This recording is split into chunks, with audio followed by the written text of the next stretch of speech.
I'm excited to be able to welcome on a top prospect and one of the first guys, a part of the Ohio State 2021 recruiting class. Kalen Etzler, what's going on today, bro? How you doing? Pretty good, man. Well, I mean, you've been now committed for over a year. What's it just feeling like as you continue to get closer and closer to get on campus?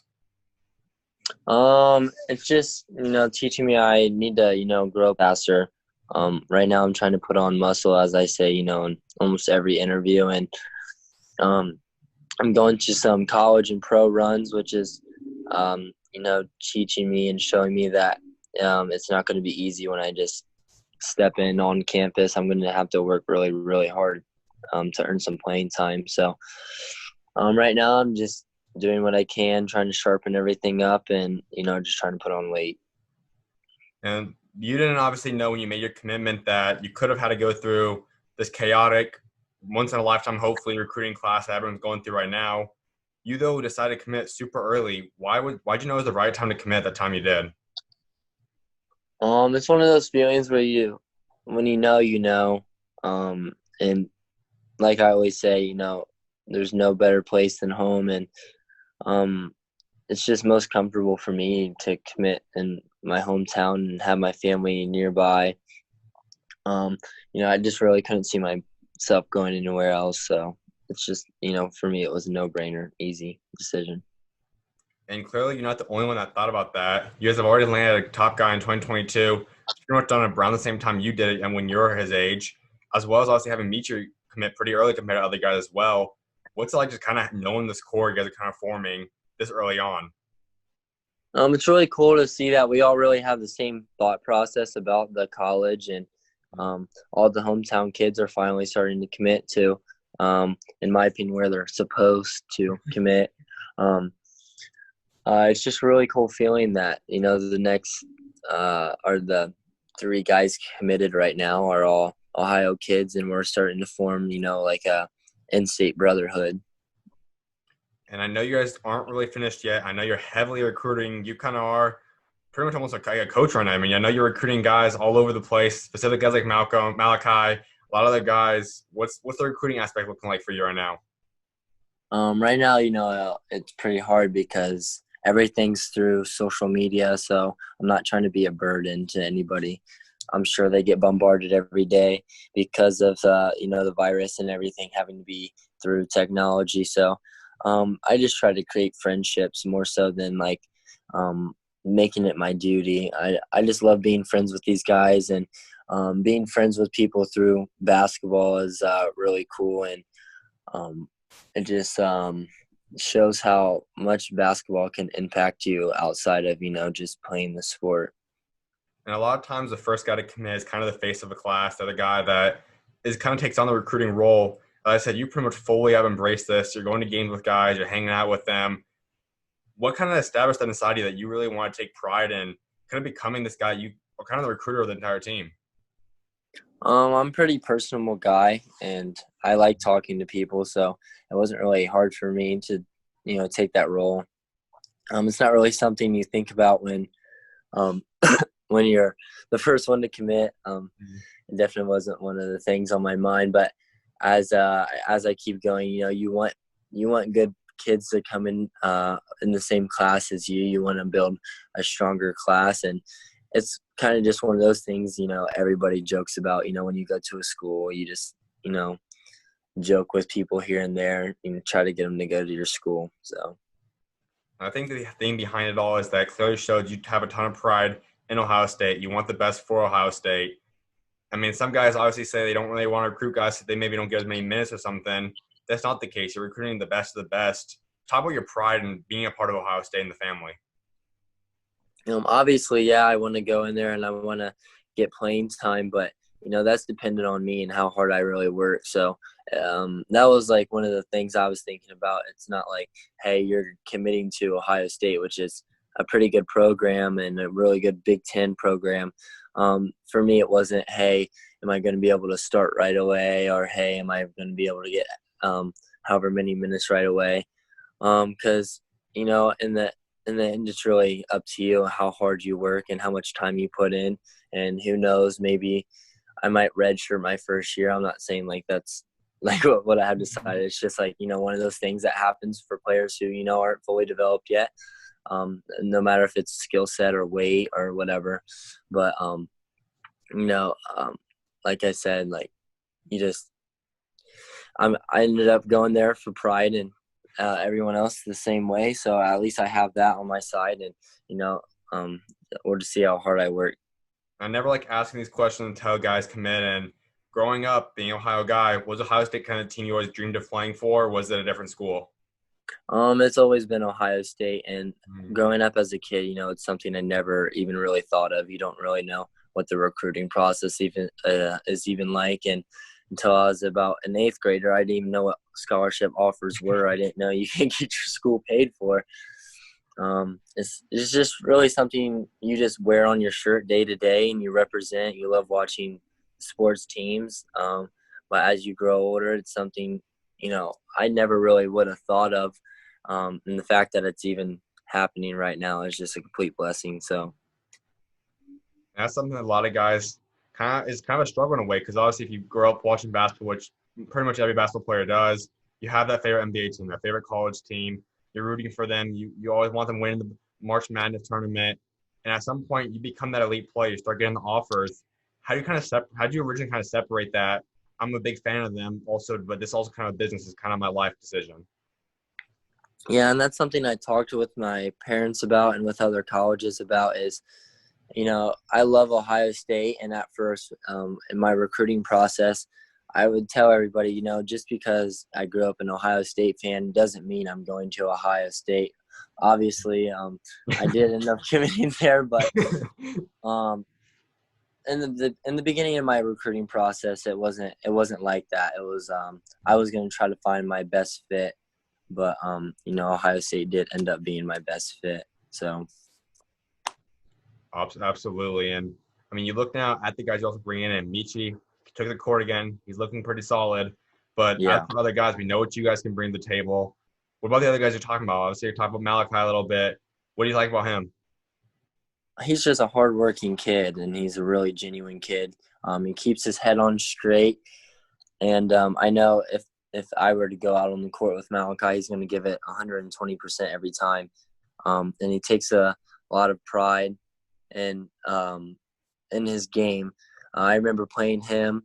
It was personal for him because I was ranked above him. I was number one in Ohio at the time, and after that game, he had scored 30 points on us and ended up beating us by like 40. So he's one of those kids that takes it personally and goes out there and he just tries to beat your head in. So I know if I team up with him, that's the type of effort he's going to give me and the whole entire program. So And your mentality still obviously is you want to become the best player and you're staying in the country and so on. And that's something I know some guys kind of have to learn. How did you personally learn that Malachi obviously on the court is a guy you want to compete against, you want to be number one, but also you guys can still be cool, you guys can be friends off of it?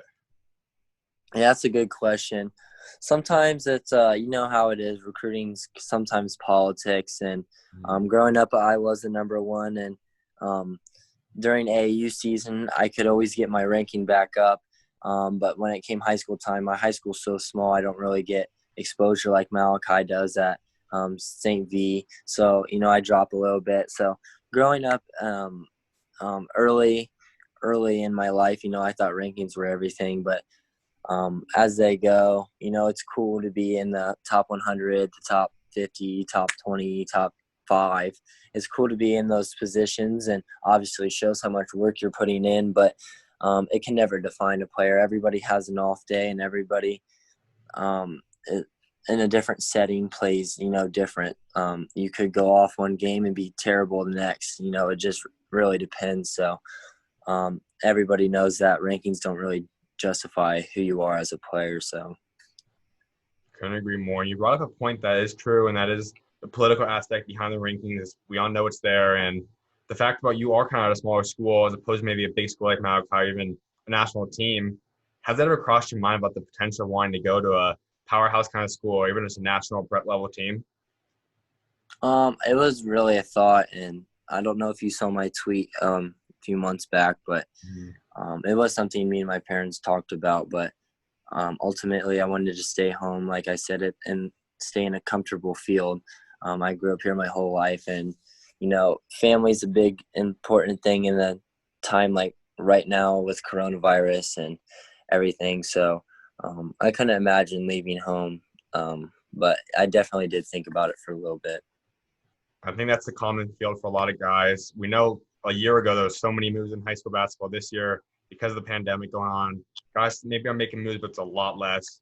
For you, if the coronavirus didn't happen, if things were kind of going as normal, would that have been a lot more highly likable option for you if all this wasn't happening?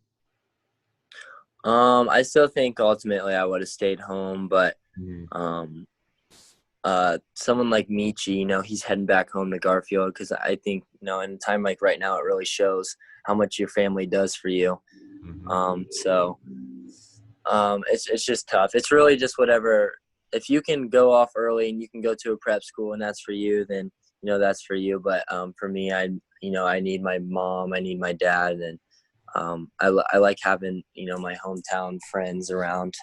It just helps me play better and keeps me in a better mental state. Without a doubt. And that's what you're gonna be able to get now, hopefully for the next 4 or 5, however many years you're at Ohio State, whatever that looks like. You're gonna be that hometown kid. How excited are you to kind of be that guy that everyone talks about, the hometown hero, yeah, that just everyone knows and loves? It's cool, but you gotta pull apart the social from the actual playing. Um, like I said, hopefully I can develop myself enough and put in enough work to where I can be, you know, um, a really good factor to the team. But you gotta separate the social and the physical aspects of basketball. You can't let the social side, take over. Couldn't agree more. And a big part of obviously why anyone commits is the coaching staff. And they obviously have an incredible coaching staff at Ohio State. What's your bond with the coaches there?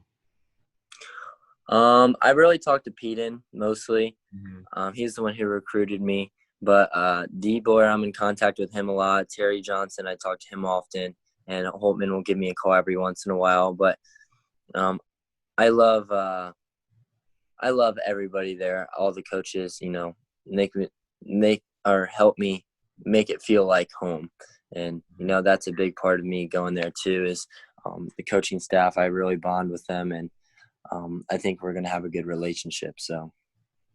You're going to be going up against teams in the Big Ten, one of the best, not the best conference in America. How excited to be a part of that conference? Yeah, it's really tough, and like I said, going back to putting on muscle, that's a big thing in the Big Ten. Is sometimes they play bully ball, so I'm going to need to prepare my body the first year there, and even right now, I'm trying to do the most I can to gain weight and be able to withstand the Big Ten basketball style. Um, Compared to other conferences, yeah, some people may notice, Big Ten's sometimes a little more conservative, and they play, through like the post and um, instead of just sometimes running and gunning. So it really depends, and that kind of matches my play style. So um, I think it's a good fit for me, and I'm excited to play in the Big Ten. And we obviously have a year to get to campus. Then you said, obviously, if something happened, redshirt obviously be something that could have potentially happened down the road. Whatever many years it is till you step on the court, though, what's the kind of body you want to have that when you're going to be ready to play? Like, what's the weight kind of level? Do you think you're going to grow any? What's that looking like for you? What's your goal there? I think I'm topped out at about 6'8", 6'7", 6'8". But as far as weight, I'm not really sure yet. Obviously, I want to try to get up to about 200. My brother's about at 200, and he's in good physical shape. But I wouldn't be mad if I was up at 210, 215, 220. It just really depends where, over time what happens to my body. But, you can never be too strong, I guess. Mm-hmm. So I'll just really have to see. I'm not really sure yet. Absolutely. And this 2020 class is also a really good class for them. Eugene Brown, I think a guy's going to be really big time for them, as well as Zed Key. Do you have a relationship with any of those guys yet? I've talked to him, in the DMs and stuff, but nothing major. People I really talk to the most on the team is I played Xbox with EJ a few Mm. times, and Justin's not far from where my dad lives, so I've spoken to him before. Um, Otherwise, I'm not really in contact with anybody else. Like, a lot. Gotcha. And the last thing Ohio State right now is we already did talk about Malachi. Who's some other guys you're possibly looking at wanting to add to your class?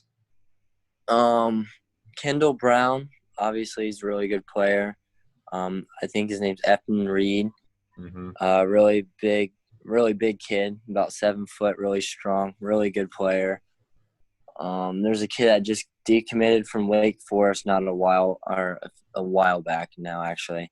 I don't remember his name, but he's another big kid, big center. Um, I know we just offered somebody, I don't remember his name, but he put Ohio State in his top 10. Mm-hmm. So I'm not really sure. We'll just see who we can piece together. But ultimately, hopefully Malachi comes through. And I hope Kendall really considers coming too. It's big time, man. We talked about your AAU, you're back on the court, but why did you choose originally want to go play with Indy Heat? Um, it's way closer to my house, and I grew up playing for the program. The guy trained with Jamal. He's a big part of the Indy Heat program, and you know, I'm already going to Fort Wayne, so he kind of influenced me to go back. And I remember trying out a tournament with them, and it wasn't a done deal that I was going to go play for them. But after going back and improving my game a lot, Mm-hmm. it was easy for me to make the switch over because players like Luke Goody, who I've been friends with for a while, and all the other kids, it's one of those things where I say it feels like home. It was a really comfortable fit for me, and I miss playing with those guys. And you mentioned Luke Goody. He's going to be a guy you're going to play against in the Big Ten when you guys get out there. How excited are you to go against guys like Luke, other guys that might be close friends with?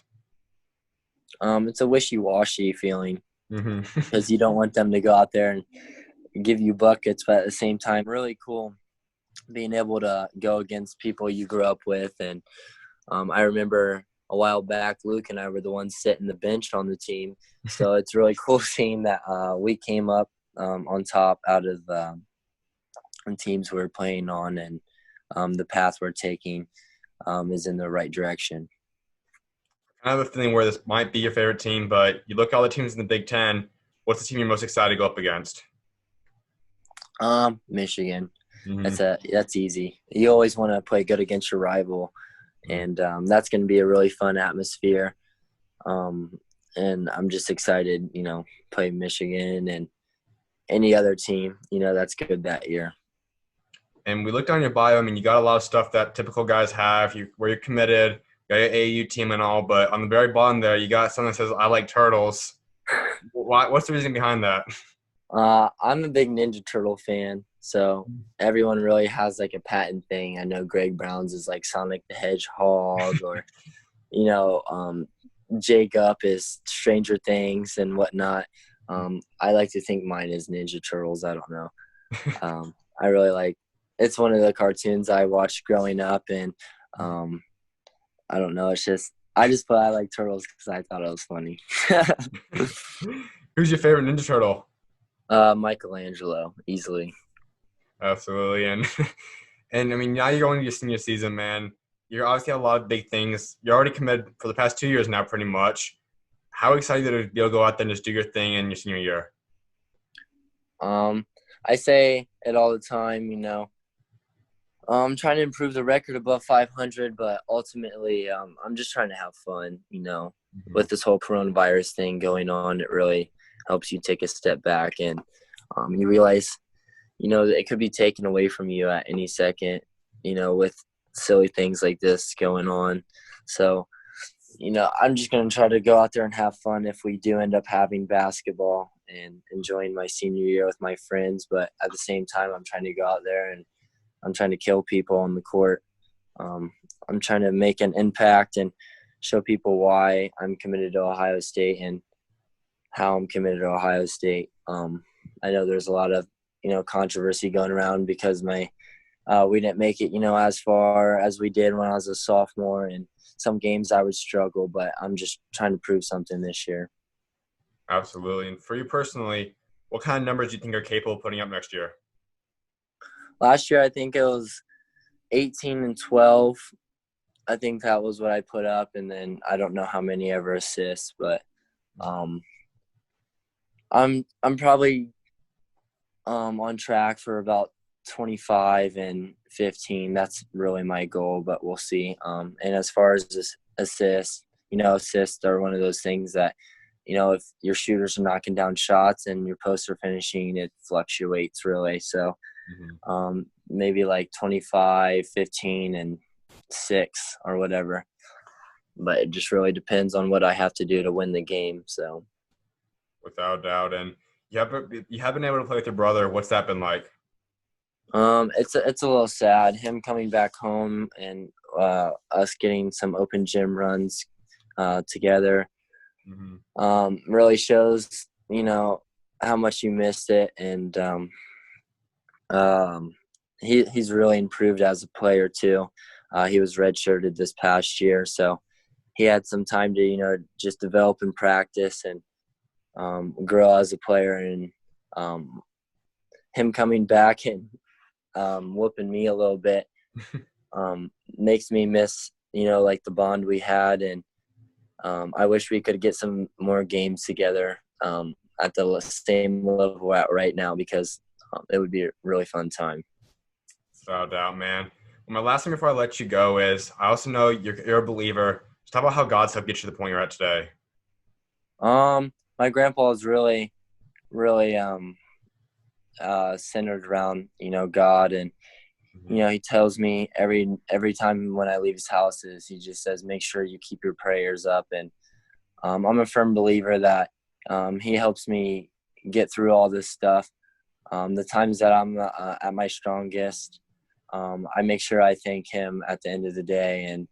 And I know he's watching over me, helping me get what I need to get done. So Couldn't agree more, man. And I know you ultimately want to build a legacy for yourself with what you achieve on the court, as well as off the court, with you for community. By the time you walk away from the game someday, what do you want that legacy to be? I just want people to know that I'm here to help them. Um, you can go out on the court and you can be a killer, a silent killer. You can talk trash all you want, but at the end of the day, I hope off the court I can help people out and just impact people's lives in a positive way, no matter what it is. That's really what I'm trying to do in the end, and that's my ultimate goal. That's big time, man. Well, I'm definitely excited to see what God got next for you, man. And appreciate you taking time to come on, man. Of Hey, no problem. Thank you. I course, appreciate man. talking to you. Of course, man. You know you're always welcome on, bro. God bless. God bless you too.